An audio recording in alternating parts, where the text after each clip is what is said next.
या चटणीचं असं वैशिष्ट्य आहे की आपण ह्याच्यामध्ये अजिबात कोणतेही प्रिझर्वेटिव्स घातलेले नाहीत, MSG घातलेलं नाही, कोणतंही टेस्टर म्हणजे ॲरोमॅटिक पावडर वगैरे घातलेलं नाही आहे. नमस्कार, आपल्या या मास्टर रेसिपीजच्या किचनमध्ये तुमचं सगळ्यांचं पुन्हा एकदा स्वागत करते.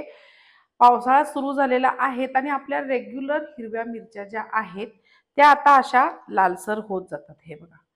आणि मग माझ्या मिस्टरांच्या मित्रांनी म्हणजेच त्याच्या आईंनी माझ्यासाठी खास या 1 किलो मिरच्या पाठवून दिल्या आणि ती म्हणाली की मस्तपैकी ठेचा करून खा. तर म्हटलं 1 किलो मिरच्या काय ठेचा करून खाणार आणि किती दिवस. म्हटलं काहीतरी वेगळं करूया. मग मला राजस्थानी लाल मिरचीची चटणी आठवली. मग ती बघूया म्हटलं. नको, ती मुलांना तेवढी आवडेल असं नाही. आणि साधारणतः शेजवान चटणी किंवा शेजवान सॉस आणि ही राजस्थानची लाल मिरचीची चटणी, या दोन्ही साधारण जर तुम्ही बघायला गेलं इंग्रेडियंट्स पण बऱ्यापैकी सेम असतात आणि टेस्ट पण बऱ्यापैकी मिळती जुळती असते. पण मुलांना आवडते शेजवान चटणी आणि शेजवान चटणीमध्ये आपण घालतो सुक्या मिरच्या. मग आता म्हटलं ह्या मिरच्या टाकून द्यायच्या नाही. म्हटलं चला ह्या दोघांचा मिलाप करून आपण एक अशी मस्त रेसिपी बनवूया, जेणेकरून ह्या मिरच्यांचा आपला वापर पण होईल आणि मुलं सुद्धा खुश होतील. करूयात माझ्या स्टाईलमध्ये शेजवान चटणी. प्रमाण सांगते. इथं मी 1 पाव किलो ह्या लाल मिरच्या फक्त बारीक, हे बघा तुम्ही बघू शकता, क्रश करून घेतलेले आहेत मिनी चॉपरमध्ये. खूप बारीक पेस्ट करायची अजिबात नाही. आता 1 पाव किलो मिरच्या घेतले तर 1 पाव किलो लसूण सुद्धा असाच, हा जवारी लसूण आहे, सालान सकट मी क्रश केलाय. खूप छान लागतो, काहीही टेन्शन घ्यायचं नाही. मोठा लसूण असेल तर सोलून घ्या. आणि अर्धा पावशेर आल्याचा असा हा बारीक चुरा. हे सगळं मिनी चॉपरमध्ये मी छान चॉप करून घेतलेले, अगदी फाईन चॉप केलेलं आहे.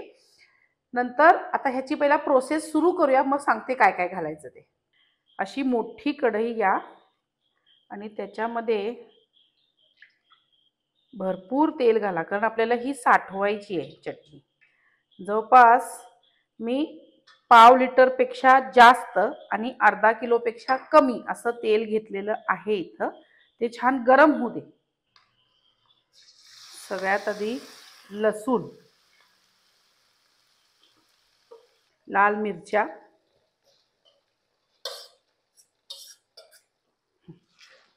हे छान पहिला तळून घ्यायचं आहे. अगदी मस्तपैकी हे शिजलं पाहिजे ह्याच्यामध्ये, ह्या तेलामध्ये. ही चटणी करताना घाई करायची नाही, कारण जर लसूण कच्चा राहिला तर त्याची जी टेस्ट आहे ती पूर्ण बिघडते. आता इथं जवळपास 10 मिनटं मी ह्याला छान असं तळसून घेतलेलं आहे व्यवस्थित. आता काय करायचं, ह्याच्यामध्ये हा आल्याचा जो चुरा आहे तो घालायचा. आता पुन्हा 7 ते 8 मिनटं ह्याला छान होऊ देऊया. आणि एक 7-8 मिनटानंतर आपलं आलं सुद्धा ह्याच्यामध्ये छान फ्राय झालेलं आहे. आता ह्याला काय करायचं, आपण पुढची प्रोसेस, टोमॅटो केचप साधारण एक अर्धा वाटी. गॅस थोडा सिम करूया.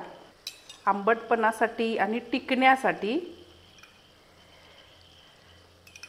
2 ते 3 चमचे विनेगर आणि डार्क सोया सॉस किंवा तुमचा नॉर्मल सोया सॉस असेल तरीही चालेल, तो 3 चमचे.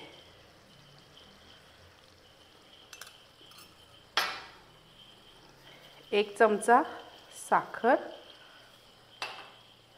मीठ बेताचं घाला, कारण सोया सॉसमध्ये मीठ आहे, टमॅटो केचपमध्ये मीठ आहे.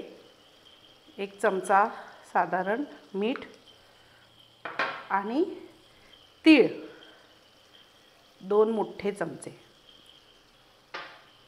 आणि आता हे सगळं मिक्स करू आपण. आता ह्याला आणि एक 5 ते 7 मिनटं छान एक जीव होऊ दे आणि मग आपण सर्व करू. आता इथं बघा मस्तपैकी आपली ही शेजवान ट्विस्टेड चटणी रेडी आहे.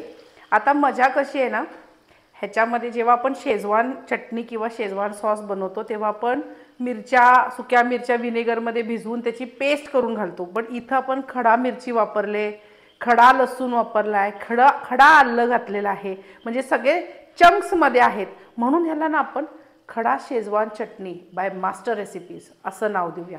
आणि तुम्हाला काय सुचत असेल तर तुम्ही सुद्धा देऊ शकता, कमेंट्समध्ये सांगा स्पेशल ह्या शेजवान चटणीचं नाव. आता ही कशी झाली आहे ती टेस्ट करून बघूया. आता ही चटणी बघा, इथं कलर किती सुंदर आला ह्या तेलाला, रेड कलर.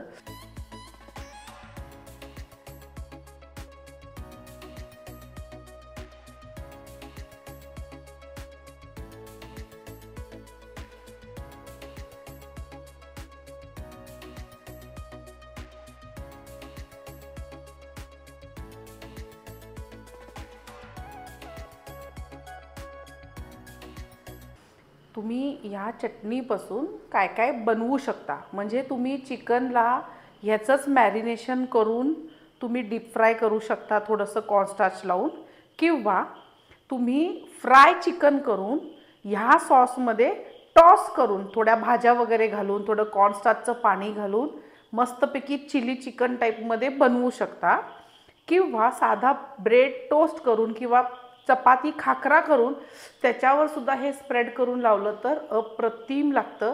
प्लस कोणतंही स्टार्टर असू दे घरामध्ये किंवा भजी पकोडे असू दे त्याच्याबरोबर हे लावून खायला अप्रतिम लागतं.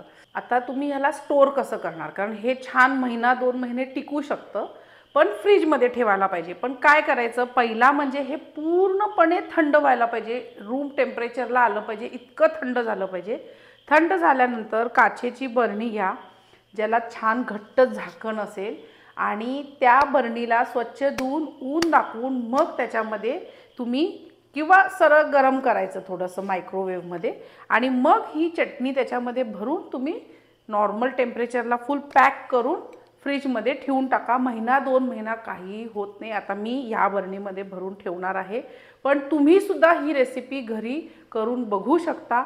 थोड्या प्रमाणात करा जर तुम्हाला डाऊट असेल तर, पण आवडल्यानंतर मला गॅरंटी आहे की तुम्ही 1 किलो मिरची आणून ही रेसिपी कराल आणि केल्यानंतर माझी तुम्हाला नक्की आठवण येईल. बघत रहा मास्टर रेसिपीज.